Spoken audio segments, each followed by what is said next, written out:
Hello and welcome to Video Game Hangover. I'm Randy Dickinson and I'm in Harrisburg, Pennsylvania. Hey, I'm DJ Ross. I'm in Mountain View, California. Each week on Video Game Hangover we talk about the games that have been keeping us up at night. This week we're mixing it up a little bit. We're going to talk about some of our favorite video game music from 2020. Yeah. Wrapping up the year here, everybody's sort of like, thinking about lists. Best game of the year? Go DJ, best game of the year. No, too early. Like Tetris 99. It's not even over. I haven't played all the games yet. I feel like I didn't play a lot of games this year, but we'll get to that in a few weeks. We will, yes. We're absolutely going to get to that. Game Awards are this week, so I'll need that, obviously, to tell me what the best video game of the year is. Right, yeah. No, but you should still listen to our Game of the Year show. Yes, definitely. We should do a little ad here for the Drunktacular. That is imminent. From the point at which this episode goes out into the world, you have very little time left to get your questions into us for the Drunktacular. That is our year-end wrap-up show. We need your help with that. You can call and leave us a message, or you can send us a text message even at 682-999-VGH1. You do that by the end of the day on December 11th if you want to make it to the show. There's a ton of other ways to get in touch with us. Just go to VGHangover.com for those things. And then, the other big part of this is that we are going to live stream our year-end wrap-up show on Twitch on Saturday, December 12th. That's going to happen at 6 p.m. Pacific time or 9 p.m. Eastern. So definitely go to twitch.tv/VGHangover and watch DG and I. What are we going to do? We're going to drink, we're going to take your calls and questions, and we're going to try to wrap up a year of podcasting somewhat not sober. Yeah, it should be super fun. Yeah. There will be opportunity to ask questions then as well. But if you want to, do the super fun thing, at least I think, and record something to have it played back during the show, then make sure you do that, like you said, before the end of the day, December 11th, so we can get that into the show on time. Right. And if you don't want to call in, you can just send us, like you said, you can do a text message, you can email us, contact@VGHangover.com. If you just want to write a whole diatribe on whatever's on your mind, you can tweet us, Twitter/VGHangover. Am I forgetting anything? You could send us a letter, probably too late for that. Yeah. Postal Service, a little behind right now. Yeah, they've got they've got their hands full. Don't add anything to They're their apparently plate. still delivering ballots all over the place. Still trying to get those ballots in. Yeah, but like you said, plenty of ways to get in touch. Head on over to VGHangover.com and figure something out. Just think of something. Just do it. I don't know. What's going on at this point? Yeah. Tune in too. Man, I have this deep dark fear in my soul that DJ and I will show up on Twitch on Saturday night and no one will be there to watch us make a fool of ourselves. So, well, there's always Commander Root. He seems to always be hanging out. Is that a Twitch person who's always watching your stuff? That's just a robot. Oh, okay, gotcha. Robots find me very entertaining. Yeah, well, good. Oh, I had no idea. Anyway, so music, DJ. Music. Yeah, music is the food of love. Oh, is that so? That's a Shakespeare thing. Oh, is it? Oh man, I'm behind on my Shakespeare. If music be the food of love, then play on, right? Isn't that? Wow, I'm impressed. I don't think I know any Shakespeare off the top of my head. Hamlet, maybe I don't know. Best Shakespeare play of 2020, go. Right. I mean, the new one, obviously. It's really fallen off the wagon the last few years. Yeah. But anyway, music. Yeah. Shakespeare did some of his best work in quarantine, and perhaps some of these composers did as well. I can't tell if you're just making stuff up at this point. Was he actually quarantined? That's a true thing. That was during one of the many plagues. One of those that has plagues. affected the world at some point or another. But yeah, London was on lockdown, and he sat at home, like in his late 20s, and wrote 3 of his best plays or something crazy like that while locked in the house and trying not to catch some horrible disease. And here I've just been making podcasts this entire time. Right, exactly. And, eating banana bread. Eating bread, yes. But anyway, music.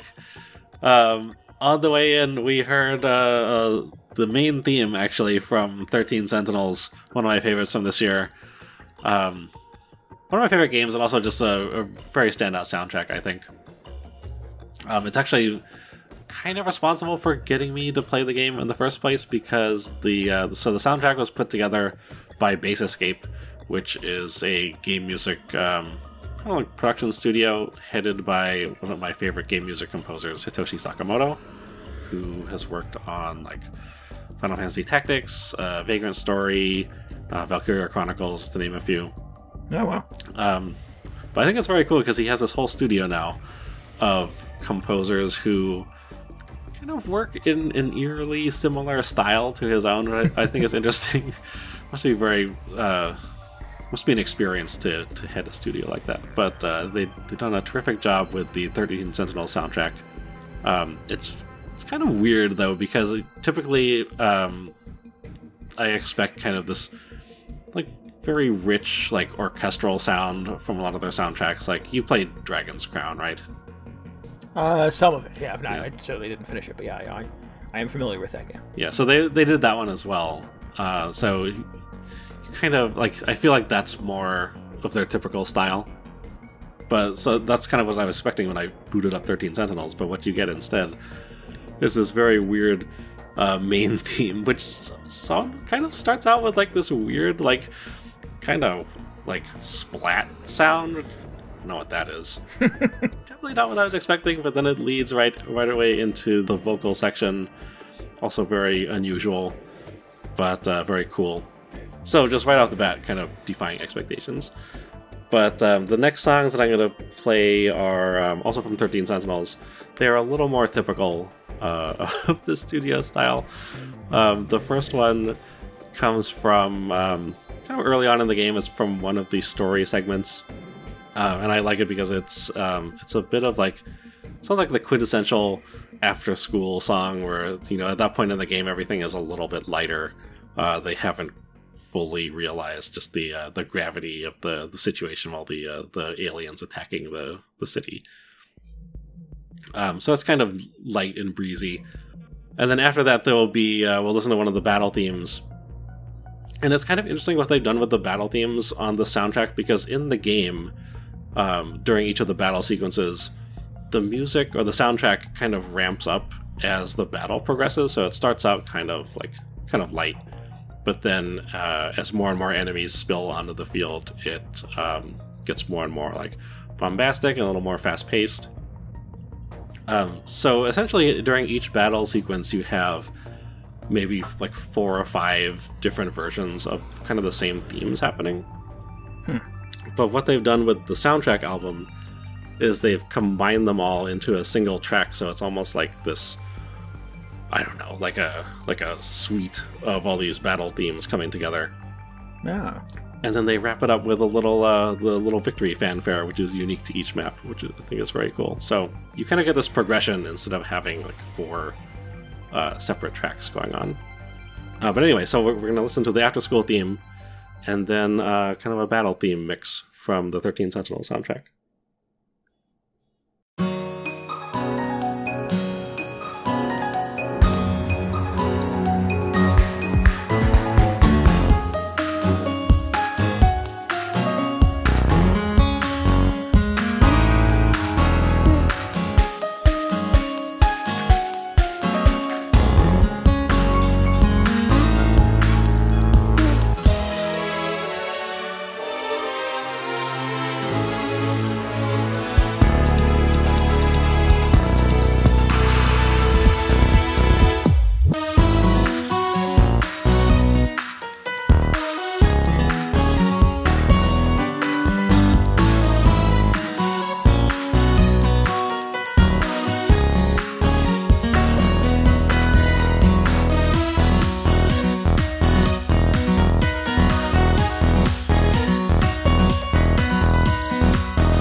Okay, so that was one of the mech battle themes from 13 Sentinels, plus the kind of the afternoon school theme.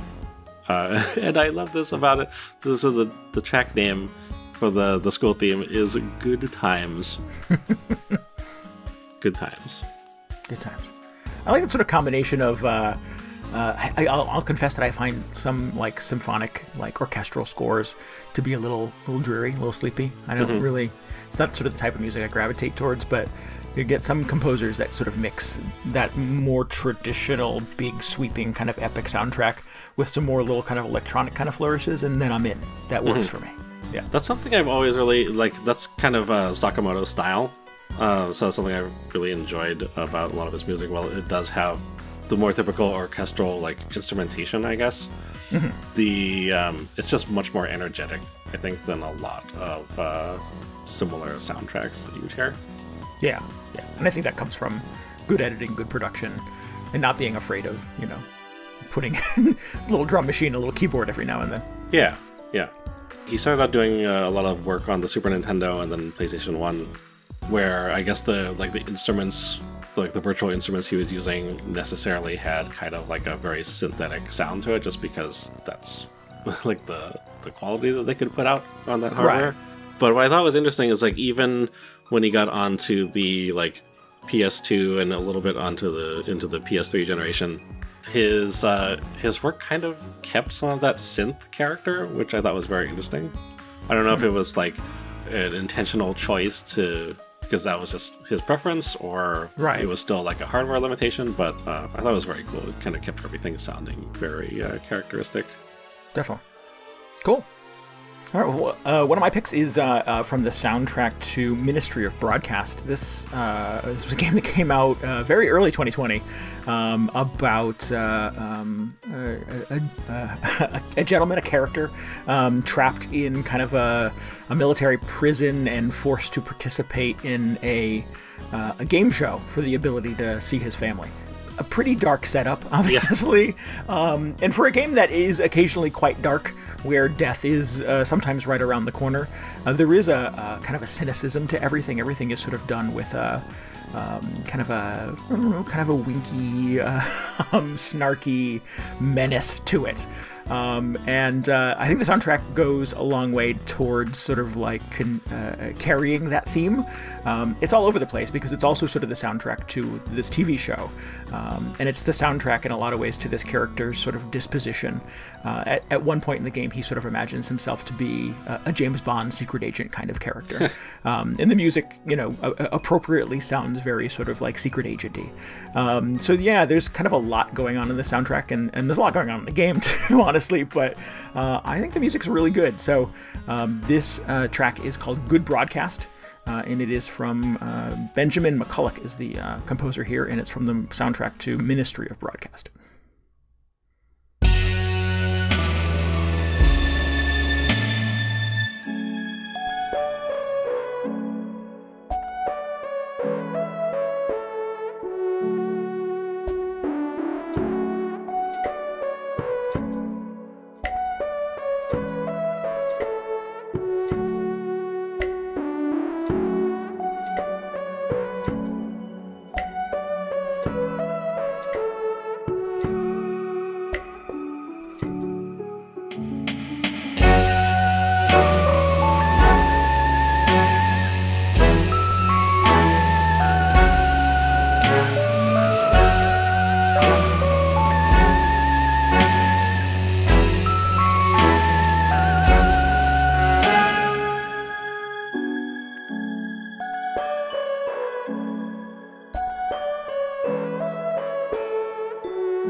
All right, so that is from the soundtrack to Ministry of Broadcast.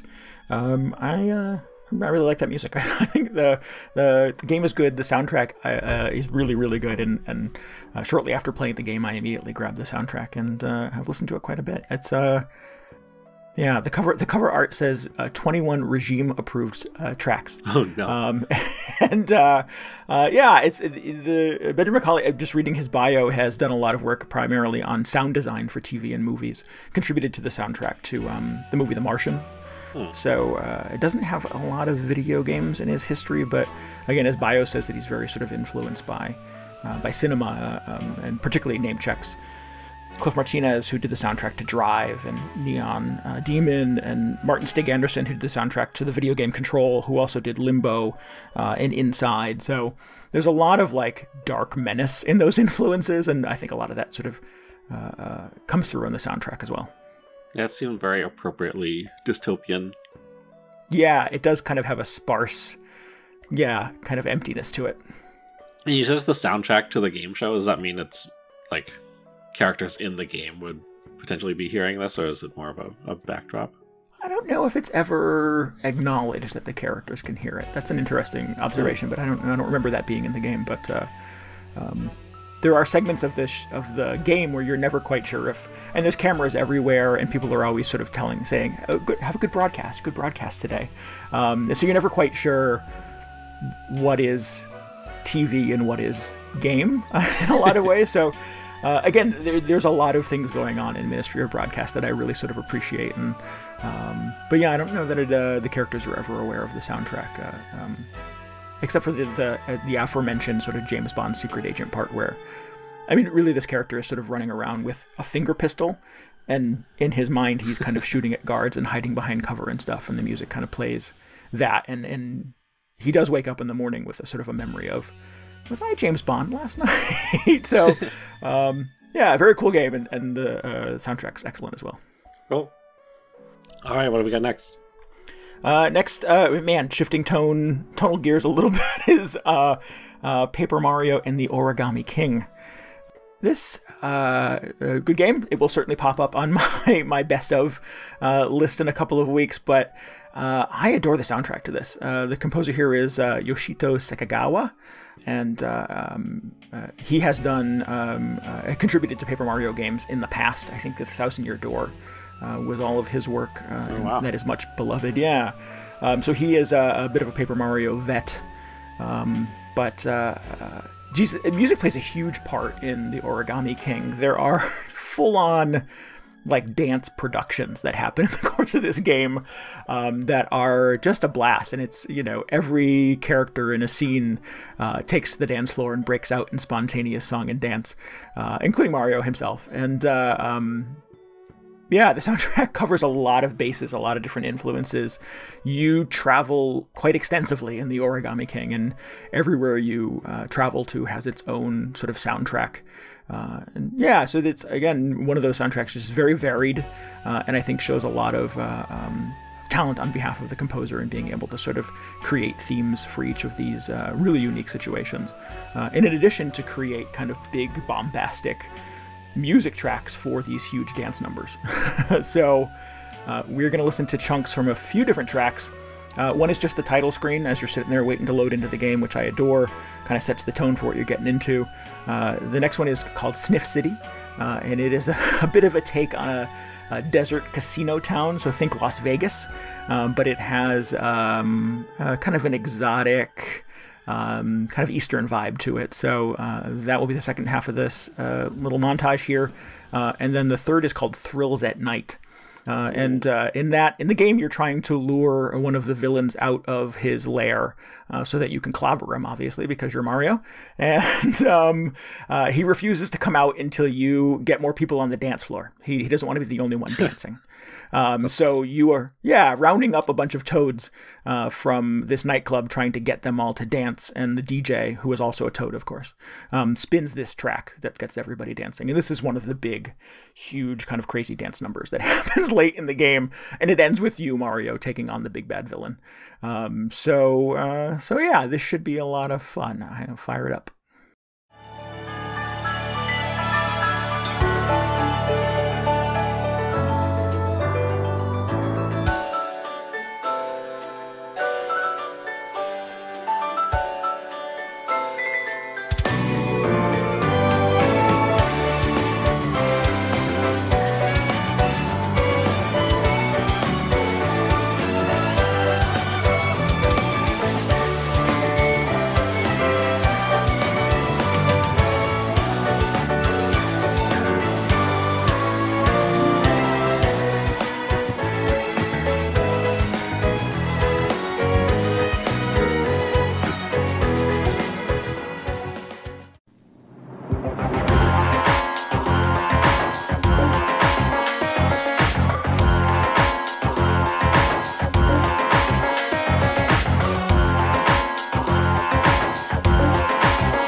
and that was all music from Paper Mario: The Origami King. Pretty excellent, man. That last track, that is a real Mario track if I ever heard one. Yeah, and it also sort of is a bit of a dance floor banger. I think it's really good stuff. Sounds like it could have been in a Mario Kart course or something. Oh, totally. I could see that. Yeah, absolutely zipping around. Yeah, all good. I think, geez, like Luigi's Mansion 3 last year, I think this is like a stealth Nintendo game. It's not the one of the year that kind of got the most love or the most appreciation, but I have very fond memories of every moment I've spent with it. And when assembling my sort of musical tracks for this show, revisiting some of these sound pieces and audio clips and stuff like that, it just made me look very fondly back upon playing the Origami King earlier in the year. And yeah, all good stuff. I really like the soundtrack. Yeah, whenever one of these Paper Mario games comes out, I'm always kind of like, I never really played any of them. Is now the time to start getting into it? And I ultimately decide, like, not the time, another time. But I feel like at the very least I should be listening to the soundtrack, because it sounds like I've been missing out on some good stuff.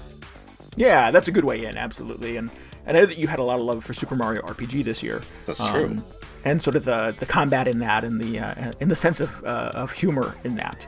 And I think the Paper Mario games definitely kind of carry that. These games are just really written so astutely, and there's a lot of just really funny one-liners and kind of in-jokes from the Nintendo world. And yeah, and obviously the sort of soundtracks that go with all that stuff is great too. Maybe this will be my way in, just go through the soundtrack. Anyway, excellent. Speaking of fun one-liners, I had to include some stuff from Spelunky 2, of course. One of my favorite games this year.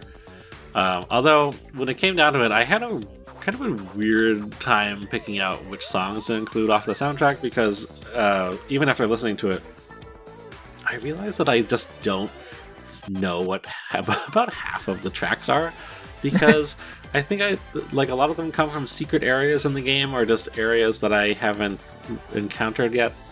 Oh. So, with that in mind, I've kind of been hesitant to even listen to the soundtrack, because I don't want to ruin a surprise for myself or something. The game is, and I guess this would be sort of a challenge as a composer. The game is kind of different every time you play it. All right, I mean, it's all sort of assembled as you push start, so you don't get the same kind of layout or situations over and over again. That's true. Although you typically go through, there are several typical paths that you go through in terms of which areas you encounter. Okay, so it's not completely random. Yeah, and I think even the music is procedural to a degree, but not completely different every single time you play. Gotcha. So anyways, I still wanted to include some Spelunky music though. So what I did is I picked up just some of my favorites that I have heard, and I tried to stick away from the ones that I've maybe heard too many times, because even though the song from the first area in the game, the dwelling, feels iconic to me at this point, but man, I've spent so many hours in that first area. It's also the Spelunky song that everybody has heard, right? Right, probably. I feel like I don't need to spotlight that one, so I tried to pick ones from a little later in the game, although not too late, because I don't want to give away too much for other people. And I also wanted to pick out ones that I think highlight just the game's kind of weird quirkiness and sense of humor, because even though I think it's very apparent in the art style, and kind of the weird interactions that you have in the game, that it has a really good sense of humor. If you just listen to people talk about it and how it's tough as nails, and you're dying all the time, and people are getting super angry at this game, people it sounds like Bloodborne, right? It's not, yeah, it's not that serious. Yeah, and even so, the game opens with this very grandiose fanfare, but at the very end, it just has this weird character.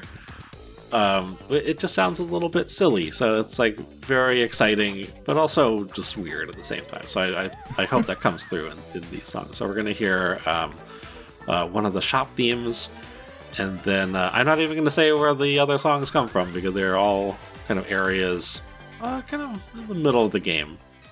But I hope you enjoy listening.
All right, so those were 4 very mysterious selections from Spelunky 2. And I should give credit to the composer, who is Eric Serke. I believe I'm pronouncing that correctly. But once again, it's a very memorable soundtrack. It's always a delight to suddenly step into a new area and there's this amazing new song playing. And then, of course, you're immediately killed by some trap that is waiting for you, but still just delightful. The good news is you'll get to hear it again. Right? Yeah. Excellent. Cool. Yeah, that's I've not spent a lot of time with Spelunky, and I've spent even less time with Spelunky 2, so I've no expectation of what the music should sound like. But for a game that I know is a bit about sort of exploration, and it's less about sort of scoring a specific moment, but scoring a scene, scoring a level. I think that's there's a lot of sort of fun diversity to those tracks. Yeah. Just imagine all the stuff that's out there that I still haven't even heard yet. So right. Tune in next year to hear much of those. Just a game full of secret doors leading to mysterious soundtracks. Yeah. Cool. So my next pick for my favorite game music of the year, Jesus is probably no surprise to anyone, but certainly comes from Animal Crossing's New Horizon. Animal Crossing. Shocked. I know, just unbelievable. Yeah, probably no surprise to anyone that this was going to show up here on this list. Man, we've done a number of music shows in the past. I think I dedicated one entire music show to just Animal Crossing music. I love the soundtracks to these games, almost without exception. So, yeah, I mean, New Horizons obviously had a lot to live up to, and it does not disappoint. The unique thing about sort of the Animal Crossing structure is that each hour of the day has its own musical theme. I know you know this, DJ, but just sort of explaining it maybe to our listeners who are not as intricately involved in the world of Animal Crossing. So when you hit the hour, there's, a clock that sounds, and then the new theme for the hour begins. And there's variations on all of those themes, too, for different times of the year. If it's raining out, the theme sounds a little different. If it's snowing, there's even another version of that. So music is huge in Animal Crossing, and it's almost never kind of at the forefront. There's a character that comes to town that is a performer, and he has all of his own songs that he does too, and that's certainly a big part of the game, collecting those records from him. But sort of the background music sort of eternally looping behind you doing your chores and running around visiting with your neighbors and shopping and all of the things that you kind of do in a play session in Animal Crossing in the course of a day of your character, has this just beautiful kind of ambient but sort of oddly addictive music happening behind it.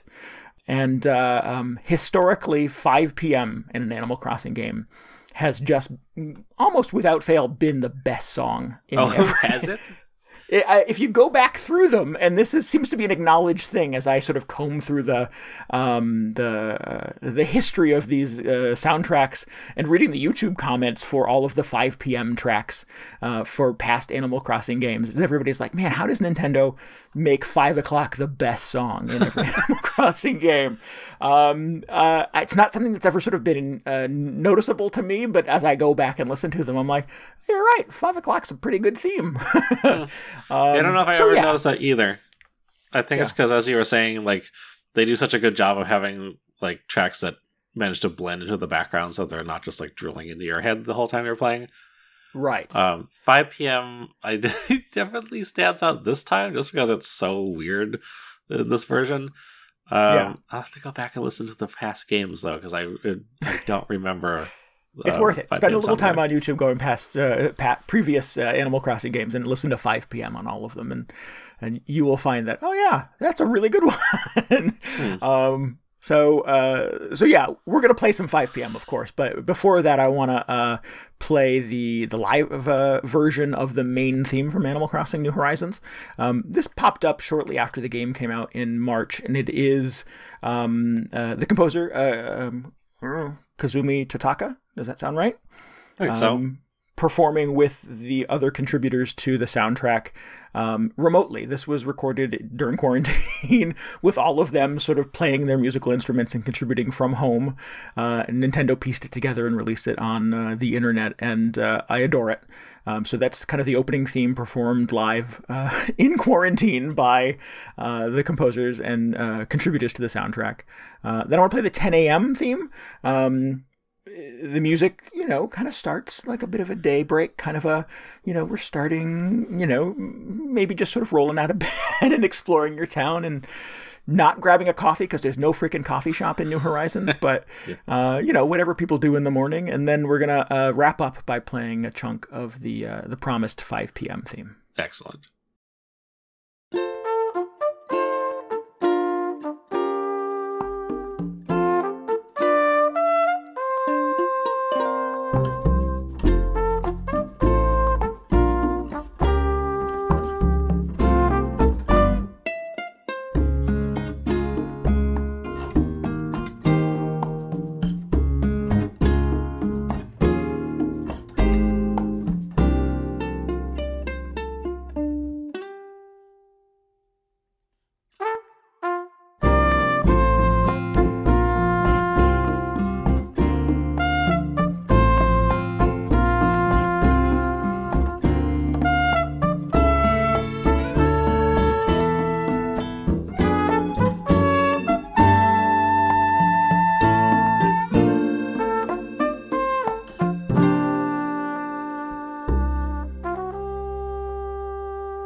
All right, well, those were some of my favorite pieces from the soundtrack to Animal Crossing New Horizons.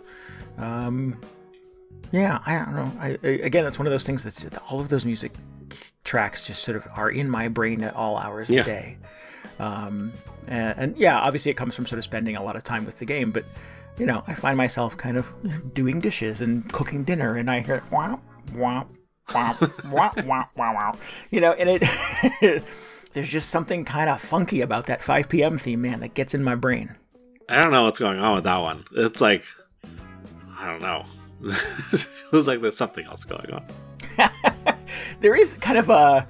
I mean, it's life on a desert... not a desert island, but a deserted island, a tropical island. So there is something kind of like lazy, kind of whiling away the day about all of the music. None of it really has a lot of urgency to it. It's all very sort of like...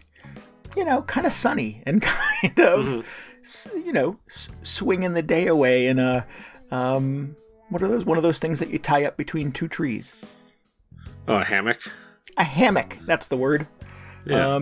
Yeah. And then 5 p.m. hits, and it's just Funky Town.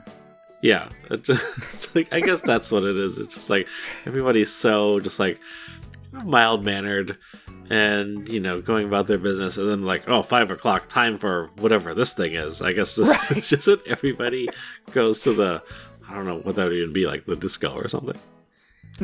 Right, yeah. Yeah, it's just you would think it would be the sort of the theme to everybody kind of getting out of work and going to sort of fun stuff after work. But nobody in Animal Crossing has a job. I mean, the two people in Animal Crossing who have a job never leave that job. They're always working. They just work 24/7. Yeah, so it's not like, at 5 o'clock everybody sort of punches out and goes out to the pub. It's I don't know. I don't know what happens at 5 p.m., but it's definitely kind of the highlight of my day in Animal Crossing. Yeah, one of the great mysteries of Animal Crossing. Just what is up with that 5 o'clock music? Good stuff. Anyway, speaking of Super Mario RPG, hey, from a little while ago, I was, yeah. I played this game this year finally. It may not be a 2020 game, but it did occupy a lot of my time this year, and it was terrific. It was great to go back to it. I didn't spend nearly enough time talking about the soundtrack, though. I feel like the soundtrack is also just a total classic.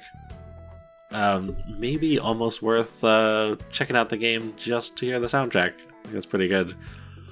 It is what I consider, I think it's like kind of the breakout soundtrack by Yoko Shimomura, who is a pretty prolific composer at this point.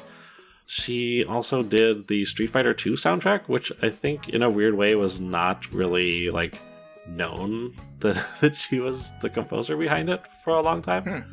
But Super Mario RPG is one of the soundtracks where I first remember hearing her name. I was just like, oh man, this is somebody I gotta pay attention to.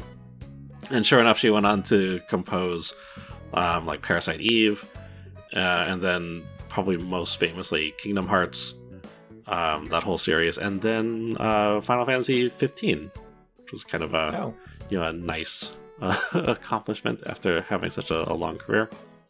But I'll always think of Super Mario RPG as kind of like where she got her start, even if she was composing for like Capcom before that. So I have a fun little selection of themes from that game, starting with the theme from Nimbus Land, one of the towns that you visit. And then, man, I've lost track of which forest this is. It's the forest in Super Mario RPG. There's so many mysterious forests in Mario games. I want to say the Forest of Illusion, but I think that's from Super Mario World. But anyway, the mysterious mushroom forest from Super Mario RPG. And then possibly my favorite track from the game is the Midas River theme. I don't know why it's such a standout, but it's just like quintessentially Super Mario RPG when I hear this song. So let's take a listen to these.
All right, so that was Yoko Shimomura, the Super Mario RPG soundtrack. Really terrific stuff all the way through. Yeah, and just to echo your point from the Origami King earlier, that last bit just sounds like the quintessential Mario theme song. I don't know. It's not the Mario theme, but it's definitely a Mario theme. Yeah, not sure at what point they just decided, like, oh, Mario should be all about, like marimbas and steel drums, but in a weird way that has just been, like, pervasive throughout so many Mario games. Yeah. It's very mysterious. It's good, though, but it definitely, again, if you sort of played this for me kind of sight unseen, I would go, oh, that's the soundtrack to an RPG. Oh. It definitely has. Yeah, and not in a way that sort of makes it sound generic, but it certainly sounds like, okay, this is an overworld theme, and this is a battle theme, or this is, on a ship going off to a crazy foreign land kind of thing. You know what I mean? It definitely has those kind of gamey tropes to it in a way that makes it feel kind of familiar and adorable. Yeah. It's interesting because at this point, I don't know how many other composers had really, like, scored a Mario game. I think, like, you had Koji Kondo working on the main series. And then I forget who did, probably Super Mario Kart was one of the most prominent other Mario games at that point. Mm-hmm. So this was kind of like a new opportunity to give Mario, like, or to define what a Mario soundtrack sounds like. Sure. And even though, they haven't, like, these specific themes, I don't think have popped up in other, like, Mario games. It still just sounds like so definitively Mario that she did such a good job of characterizing him. So I was happy to sneak that in there. Not a 2020 game, but on a technicality. Still, but yeah. Still a quality soundtrack. All right, what do we got next? Cool. One of the games and game soundtracks that I really sort of appreciated from later this year was the soundtrack to Ikenfell. This is kind of 16-bit, kind of magic-based RPG where, I don't have to describe the game at this point, but it is very much that. And I guess sort of the unique thing about this soundtrack is that it's by two composers, Avi and Sarashu. They have not done a video game before, but they are primarily best known for doing all of the music to Steven Universe, the Cartoon Network show. Which I don't have a lot of familiarity with. I know it exists. I know what the characters look like, but it's just not a corner of the Cartoon Network that I've ever explored. But man, playing the game, the soundtrack is absolutely. The game is good. The soundtrack is a standout. It is just a beautiful composition. It's very varied. Each of the characters from the game certainly has their own kind of theme that kind of gets revisited throughout the course of the game. There are multiple versions of tracks. We're going to play a chunk from Rook's theme. This is the instrumental version, but later in the soundtrack you also get this theme, but with vocals over it. So again, there's a lot of work kind of happening in kind of creating thematic elements for all of the characters and all of the situations in this game. Yeah, it's really good. And they do a really unique kind of take on chip tunes or chip music, and that is generally kind of the foundation for the score, but they add really unique kind of instrumentations, or like I said, vocals over them, so that it kind of breaks out of just being, Game Boy music and being something else, being a kind of fully composed, bigger piece. That other stuff is great, and absolutely it's sort of a corner of my musical taste, but these composers do something really unique by sort of, layering guitars or strumming acoustic guitar over chip music, and it's just utterly unique. So we're going to play a chunk from Alchemy is for Everyone. We're going to play Between the Lines Rook's theme, the instrumental version, and then a battle theme called In This Together. Ooh.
And those were some of my favorite picks from Ikenfell.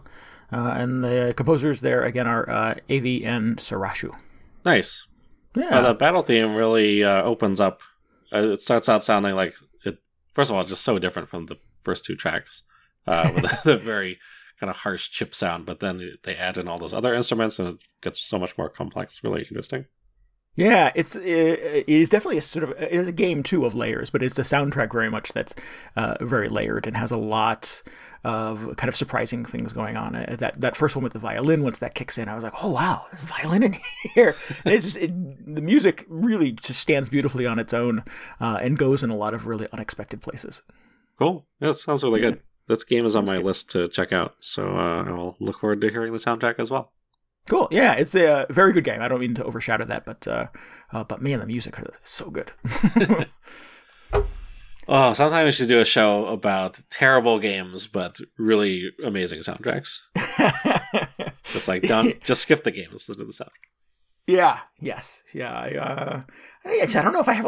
I really try really hard to not play terrible games, so I don't know that I have a lot of those in my brain. But I'm sure if I really sort of sat down and poured over it, I could probably assemble something. Yeah, I don't really have anything on the top of my head either. But I was just thinking, like, kind of being an excuse to talk about those soundtracks at some point. Yeah. By no means a terrible game, but another one that I want to talk about for the year is another sort of late arrival in 2020, and this was Sackboy: A Big Adventure. I adore all the soundtracks to the Big Planet games, and they tend to go in a lot of really interesting places. There's always like an indie music influence. There's always sort of a world music kind of influence.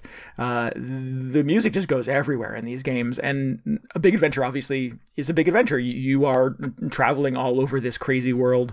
You end up in outer space at one point. You're in a huge tropical garden, and the music sort of goes along with it. Music also plays a big part in kind of the level structure, in that there are a number of platforming levels throughout the game that are set to a very specific soundtrack that Sackboy is running along, and all of the the buildings and the trees and everything behind him are singing and dancing along to the soundtrack of the song that's playing as the theme to the level. They get a ton of fun stuff in there. David Bowie's in there. Bruno Mars is in there. Who else shows up? Britney Spears shows up. Wow. And none of it is done in a way that is sort of obnoxious, but it just has a ton of momentum and a ton of fun to it. And again, Britney and Bruno Mars are not things that I would sit around and listen to in my free time. But man, drop them into a Sackboy level, and those are going to be some of my favorite levels of the game. Really, really good stuff. So the game also has its own kind of original compositions, and those are done by Winifred Phillips. She has done soundtracks to Assassin's Creed games in the past. She's done God of War games in the past, and has done some or all of every Little Big Planet soundtrack ever. Yeah. So very prolific, has a ton of music in her head, and she is responsible too for remixing and recomposing those pop songs that end up in some of those soundtracks too. And she talks a bit about those things on her Twitter feed. So maybe follow Winifred Phillips on Twitter if you're interested in game music. But we're gonna play The Gardens. We're gonna play Vex Terminate, which is one of the big boss battles, and we're gonna play Epic, which is a huge bombastic piece from something called the Knitted Night Trials in the game, which is just a secondary, really hardcore, time-based physical challenge that pops up throughout the course of the game. And the music for it is, I just can't get it out of my head. So we're going to play all of those now. Excellent. Yeah.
Those were some selections from Sackboy: A Big Adventure. Oh, a lot of variety in there. Yeah, it's certainly all over the place. And I sort of expected the soundtrack to have, 15 different composers all sort of contributing something unique. But again, it's always hard to sort of suss out soundtrack information. It feels like it's kind of an afterthought for game publishers in a lot of ways. Nintendo still hasn't figured out how to sort of get that stuff together. Nope, still working on it. Yeah, but I believe I'm right in saying that Winifred Phillips is the composer of all of these things, and they're all very different from each other. That's very impressive. Yeah. That last one, man, the Knitted Night Trials in the game is, it's the secondary thing. It's an icon that pops up on your overworld map, and as you sort of unlock different types of challenges, it's a little icon that you collect. It's yet another collectible in the game, and it adds another challenge to the Knitted Night Trials. And you go in, and they're time-based. You have 30 seconds to run this gauntlet. And it's like, this entire room will have electrified floors. This entire room will have floors that disappear as soon as you touch them. So it's these really short, time-based, ranked challenges based on one of the mechanics from the game. And they're tons of fun, but two, they're just infuriating because they're so hard. And there's like this, bronze, silver, gold thing at the end. And, if you finish it in 28 seconds, it's a silver. If you finish it in 29, it's a gold. And I'm always like 27.2%, 27.2 seconds done. And I'm like, well, I got to shave a second off of this somehow to get the gold. So yeah, I find myself just sort of lather, rinsing, repeating. And again, you'll get kind of halfway through and make a stupid mistake and go, well, there's all my time. I better start over. And yeah, I find myself really just kind of hammering away at some of these little trials instead of actually playing the main game. I mean, it's all fun.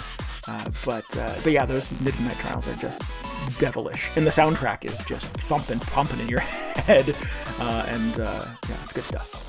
At least you have something nice to listen to while you are just destroying yourself over and over. Yeah, absolutely, just throwing myself at an electrified floor over and over again. All right, I think that about wraps it up.